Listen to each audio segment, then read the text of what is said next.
Third reason that I think churches fail is insider focus. This is something that I noticed very prevalently. I'm not trying to talk negatively about other congregations where I have preached at, but it's an easy, slippery slope for us to go down. When the attitude is nobody's interested in church. And I had a woman, very dear friend, when we began to work here at 2nd Street, I had a woman come to me and she said, well, good luck, but nobody's interested in the Bible anymore. I get it. I understand. But when we get that attitude that nobody else is interested, then our focus is no longer an outward focus, but it becomes an inward focus. And by outward focus, I mean our focus is no longer evangelistic. We're no longer looking for others who need the message of the gospel, but rather we become focused on what the people here in this body of believers need. I'm not saying that our needs are not important, but our needs are and should be secondary to what the world around us needs. When our sermons focus on us, then we begin to fail.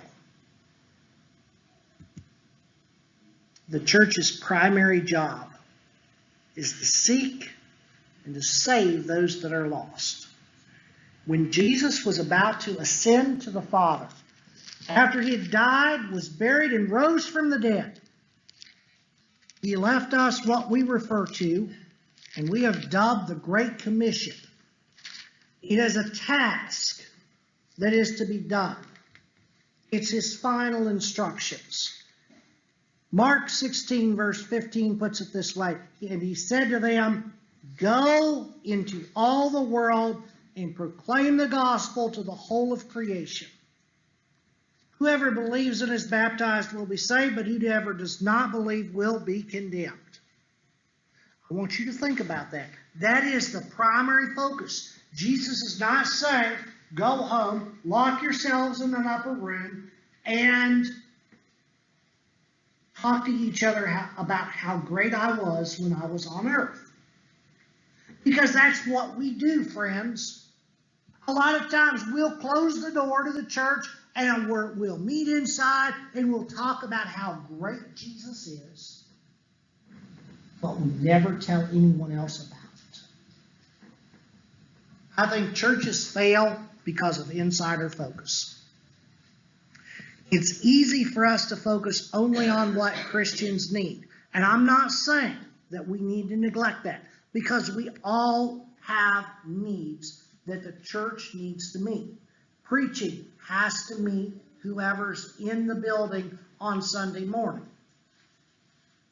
But our daily lives have to be an outward sign to others about what is important. We don't need to neglect our outreach. I want to go to the Gospel of Luke. In chapter 19, Jesus tells us why he came. Jesus didn't come to find those who were religious people. I believe our Bible reading even indicated that this morning. That there were those who were prostitutes, tax collectors, who were coming into the kingdom of God, who were becoming members of the church, who were following Jesus. They were going to come into the kingdom before the religious people of their day. In Luke chapter 19 and in verse 10, Jesus makes a very simple statement. For the Son of Man came to seek and to save the lost. Very simple. We see here today the products of that. And it's a product.